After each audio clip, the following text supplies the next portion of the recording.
ஆதியாகமம் 6ஆம் அதிகாரம். மனுஷன் பூமியின் மேல் பெருக துவக்கி அவர்களுக்கு குமாரத்திகள் பிறந்தபோது தேவகுமாரர் மனுஷகுமாரத்திகளை அதிக சௌந்தரியம் உள்ளவர்கள் என்று கண்டு அவர்களுக்குள்ளே தங்களுக்கு பெண்களை தெரிந்து கொண்டார்கள். அப்பொழுது கர்த்தர், என் ஆவி என்றைக்கும் மனுஷனோடே போராடுவதில்லை, அவன் மாம்சந்தானே, அவன் இருக்கப் போகிற நாட்கள் 120 வருஷம் என்றார். அந்நாட்களில் ராட்சதர் பூமியிலே இருந்தார்கள். பின்பு தேவகுமாரர் மனுஷகுமாரத்திகளோடே கூடுகிறதினால் இவர்கள் அவர்களுக்கு பிள்ளைகளை பெற்றபோது இவர்களும் பூர்வத்தில் பேர் பெற்ற மனுஷராகிய பலவான்களானார்கள். மனுஷனுடைய அக்கிரமம் பூமியிலே பெருகினது என்றும் அவன் இருதயத்து நினைவுகளின் தோற்றமெல்லாம் நித்தமும் பொல்லாதது என்றும் கர்த்தர் கண்டு தாம் பூமியிலே மனுஷனை உண்டாக்கினதற்காக கர்த்தர் மனஸ்தாபப்பட்டார். அது அவர் இருதயத்துக்கு விசனமாயிருந்தது. அப்பொழுது கர்த்தர், நான் சிருஷ்டித்த மனுஷனை பூமியின் மேல் வைக்காமல் மனுஷன் முதற்கொண்டு மிருகங்கள், ஊரும் பிராணிகள், ஆகாயத்து பறவைகள் பரியந்தமும் உண்டாயிருக்கிறவைகளை நிக்கிரகம் பண்ணுவேன். நான் அவர்களை உண்டாக்குனது எனக்கு மனஸ்தாபமாயிருக்கிறது என்றார். நோவாவின் வம்ச வரலாறு.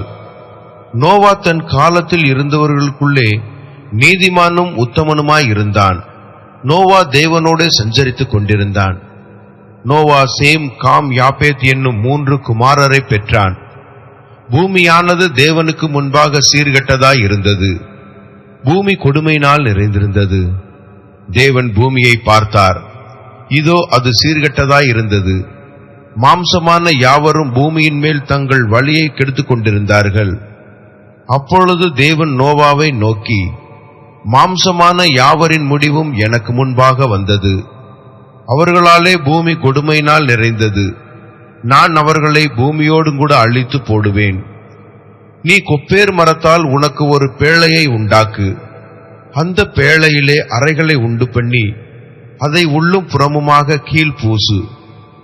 நீ அதை பண்ண வேண்டிய விதம் என்னவென்றால், பேழையின் நீளம் 300 முழமும் அதன் அகலம் 50 முழமும் அதன் உயரம் 30 முழமுமாய் இருக்க வேண்டும்.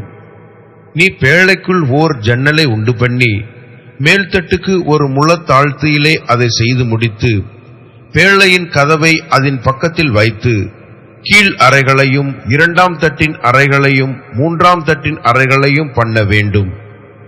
வானத்தின் கீழே ஜீவ சுவாசமுள்ள சகல மாம்ச ஜந்துக்களையும் அழிக்க நான் பூமியின் மேல் ஜல பிரளயத்தை வரப்பண்ணுவேன். பூமியிலுள்ள யாவும் மாண்டு போம்.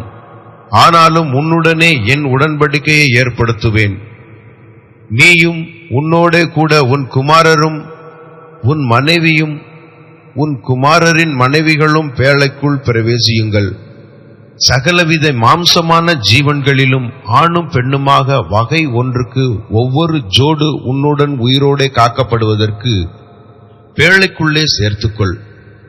ஜாதி ஜாதியான பறவைகளிலும் ஜாதி ஜாதியான மிருகங்களிலும் பூமியில் உள்ள சகல ஜாதி ஜாதியான ஊரும் பிராணிகளிலும் வகை ஒன்றுக்கு ஒவ்வொரு ஜோடு உயிரோடே காக்கப்படுவதற்கு உன்னிடத்தில் வரக்கடவது. உனக்கும் அவைகளுக்கும் ஆகாரமாக சகலவித போஜன பதார்த்தங்களையும் சேர்த்து உன்னிடத்தில் வைத்துக்கொள் என்றார். நோவா அப்படியே செய்தான். தேவன் தனக்கு கட்டளையிட்டபடியெல்லாம் அவன் செய்து முடித்தான்.